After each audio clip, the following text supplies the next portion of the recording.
Hi hello welcome to cube TV. నేను మీ సరిత. ఈరోజు నాతో పాటు వెరీ స్పెషల్ గెస్ట్ 30 సంవత్సరాల నుంచి సుదీర్ఘంగా రియల్ ఎస్టేట్లో అనుభవం ఉన్న వ్యక్తి, అలాగే related oxygen founder come CEO doctor Nandi Rameshwar గారు ఉన్నారు. మాట్లాడతాం.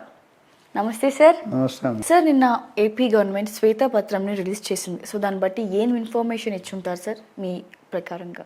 అప్పుడు మీరు ఏం చేయాలంటే చంద్రబాబు నాయుడు గవర్నమెంట్లో నాకు పొలిట్ బ్యూరో సభ్యుడో లేకపోతే ఆయనతో మాకు డైరెక్ట్గా యాక్సెస్ లేదు కదా సార్. సో మీరు నాకు వాళ్ళు మాట్లాడుకుని నాకు ఎలా తెలుస్తాయమ్మా? శ్వేతపత్రాన్ని ఇంగ్లీష్లో వైట్ పేపర్ అంటారు. ఓకే.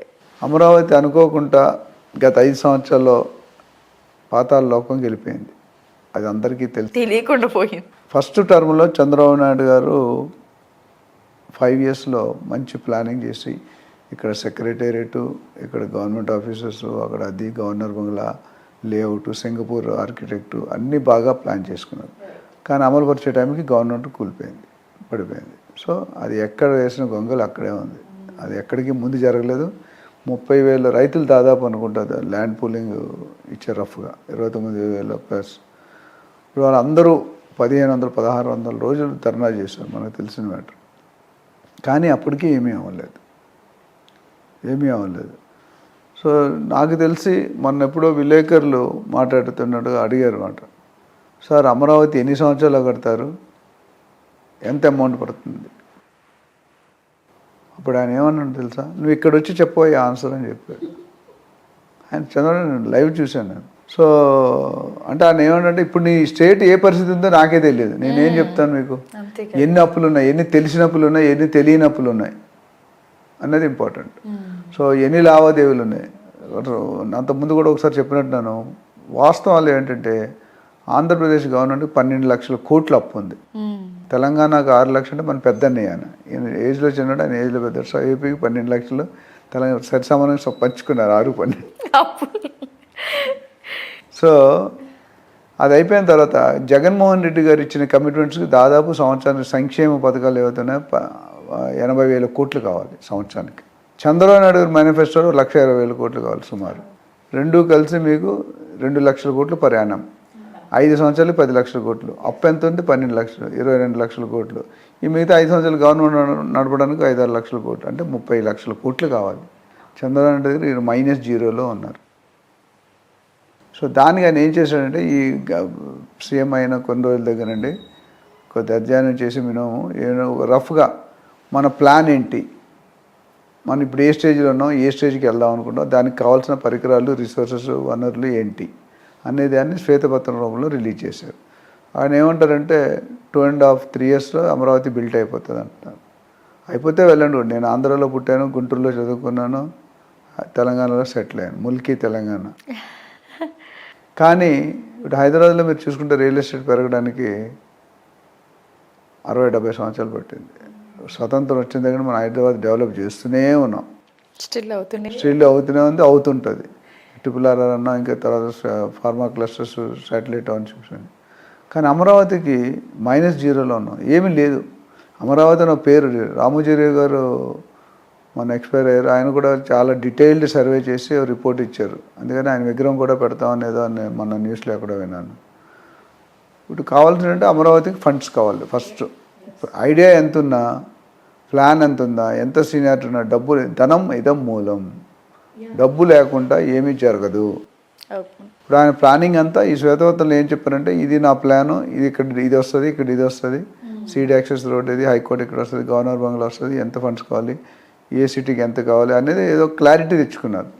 తెచ్చుకొని డబ్బులు తేవడానికి ఇప్పుడు ఆలోచన చేస్తారు. ఎందుకంటే ఫస్ట్ ఆయన 2-3 టూర్లు వెళ్తే 1 లక్ష కోట్లు, 2 లక్షల కోట్లు తెచ్చుకుంటే ఆ డబ్బులతో కొద్దిగా ఇక్కడ పెట్టి అక్కడ మాట్లాడే పరిస్థితి ఉంది. లేకపోతే అమరావతి ఎక్కడ ఉంది అక్కడే ఉంటుంది. చాలామంది ఏమంటారంటే 50 లక్షలు, 6 కోట్లు, 5 కోట్లు ఎందుకు అవుతుందండి? 50 లక్షల కోట్లు కొనేవాడు కూడా ఆలోచిస్తాడు కదా. అక్కడ ఇంక్రీజ్ ఎలాగైందంటే, చంద్రబాబు నాయుడు గారు ఎలక్షన్ కోడ్ డిసైడ్ చేసినప్పుడు కొద్ది రేట్లు పెరిగాయి. 10 రూపాయలు, 12 రూపాయలు అయింది. ఎలక్షన్ అయిపోయిన తర్వాత 15 రూపాయలు అయింది. ఎగ్జిట్ పోల్ వచ్చాక 18 రూపాయలు అయింది. సీఎం అయిన తర్వాత 20 రూపాయలు, 30 రూపాయలు అయిపోయింది. అది అవుతుందా లేదంటే, వాస్తవంగా అయితే నాకు తెలిసి నేను మొన్నే సర్వే చేసుకొచ్చాను, విజయవాడ, వైజాగ్ అన్నీ వెళ్ళి. ప్రైస్ అయితే బయట చెప్తున్నారు, కోకాపేట 100 కోట్లు, అమరావతిలో ఎంత అని. బట్ రిజిస్ట్రేషన్ అవ్వాలిగా. నోటికి రేట్ ఏదైనా చెప్పొచ్చు మన ఇష్టం. మార్కెట్ దుకాణం మీద పెట్టుకుని వస్తువు రేట్ ఎంతైనా పెట్టు, కొనేవాడు ఉండాలి కదా. మీరు ఎంత పెట్టుకుంటే అంత కొనాలని లేదు కదా. ఆ రేట్ రావాలంటే అమరావతి క్యాపిటల్ బిల్డ్ చేయాలి. ఇప్పుడు యాజ్ ఆఫ్ నౌ మన దౌర్భాగ్య స్థితి ఏంటంటే ఆంధ్రప్రదేశ్కి క్యాపిటలే లేదు. మొన్నటి వరకు నిన్న మన కనీసం స్టెప్ మదర్ ట్రీట్మెంట్గా హైదరాబాద్ ఉండేది. ఆ హైదరాబాద్ ఉన్నదాన్ని కూడా తీస్తారు. అంతే కదా, మనకు రావాల్సిన వాళ్ళకి కూడా కొద్దిగా ఇచ్చాం. వండర్ఫుల్ ఎగ్జాంపుల్స్ చెప్తారు సార్ మీరు. సో ఇప్పుడు ఏమైంది, జూన్ 2వ తారీఖు 2024 నుండి హైదరాబాద్ కూడా లాక్కున్నాం. వాళ్ళకి అందరు దాని మీద ఉన్న కొన్ని కక్షలు అర్హతలు అన్నీ పోయినాయి, హక్కులు. ఇప్పుడు ఆయన స్వతహాగా ఇండిపెండెంట్ ఎవరి కాలనీ మీద ఆయన నిల్చోవాలి. ఎంతవరకు మనం సపోర్ట్ ఇచ్చాం. అదంటే సెంట్రల్ గవర్నమెంట్ పెట్టింది కాబట్టి ఇప్పుడు తీసేసుకున్నాం. సో ఇక్కడ కొన్ని ఆదాయాలు వెళ్ళాయి, అవి కూడా పడిపోయాయి. ఇప్పుడు నేను ఎందుకు చెప్పానంటే అది ఆదాయాలు కూడా. సో ఫోకస్గా ఇప్పుడు రెవెన్యూ తీసుకురావాలి. జగన్మోహన్ రెడ్డి గారు ఏం చేశారంటే సంక్షేమ పథకాలు నమ్ముకొని చాలా ట్రై చేశారు, మెజరబుల్గా ఫెయిల్ అయిపోయారు. లాస్ట్ మీటింగ్లో చెప్పాడు, ప్రెస్ కాన్ఫరెన్స్ పెట్టి, జనాలకి అన్ని డబ్బులు ఇచ్చాను, అంత చేశాను, డబ్బులు తీసుకున్నారు, ఓట్లు వెళ్ళలేదని. డబ్బులు ఇస్తే డబ్బులు ఒకటి తీసుకుని ఓట్లు ఇంకోటికి వేశారు. కానీ ఇప్పటికీ ఆయన చూసుకుంటే 40% షేర్ ఆయన దగ్గరే ఉంది. బార్డర్లో పోయారు, జస్ట్ మిస్డ్ ఫస్ట్ క్లాస్ అనేవారు మేము చదువుకునేటోడు. 40% పాస్ మార్క్ అంటే 39, 38 వస్తే ఫెయిల్ అయిపోతాం. ఆయన పరిస్థితి కొన్ని అట్లా ఉందేమో నా just idea. So at the end of the day Amaravati will grow, has to grow. నేను స్వతహాగా రియల్ ఎస్టేట్ ఎక్స్పర్ట్గా, అనలిస్ట్గా నేను చెప్పేదంటే 2 రాష్ట్రాలు నావే. ఆంధ్రాలో పుట్టాను, తెలంగాణ సెటిల్ కాబట్టి 2 రాష్ట్రాలు అతివేగంగా పెరగాలి, రెట్టింపు రేటు రావాలి, లాభాలు రావాలని కోరుకుంటాను. కానీ దానికి కావాల్సిన గ్రౌండ్ వర్క్ అయితే, చెట్టు ఉందనుకోండి, ఒక విత్తనం వేస్తే రేపే పళ్ళు, ఇవాళ విత్తనం వేస్తే రేపు పళ్ళు వస్తాయా? దానికి ఒక ప్రాసెస్ టైం ఉంటుంది. ఏదైనా ఒక పని చేసి ఒక ప్రాసెస్ టైం ఉంటుంది. ఆ ప్రాసెస్ ప్రోటోకాల్ ఉంటుంది. సిస్టంలో రావాలనుకుంటే డబ్బులు తేవాలి, క్యాబినెట్లో డిస్కస్ చేయాలి, ఆమోదం చెందాలి. ఆమోదం చెందాలి ఎందుకంటే పర్సంటేజ్ అంతా ఈలే ఉన్నారు కాబట్టి అపోజిషన్ లేదు.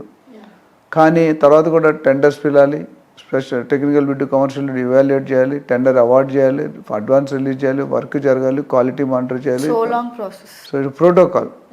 ఆ ప్రోటోకాల్ అంతా కూడా టైం పడుతుంది. సో 2.5 years చేస్తే well and good. But at least ఈ టర్మ్లో అయిపోయినా సరే ఫస్ట్ ఫోకస్ అంతా అమరావతి 30-40 కిలోమీటర్ డిస్టెన్స్లో చేస్తారు.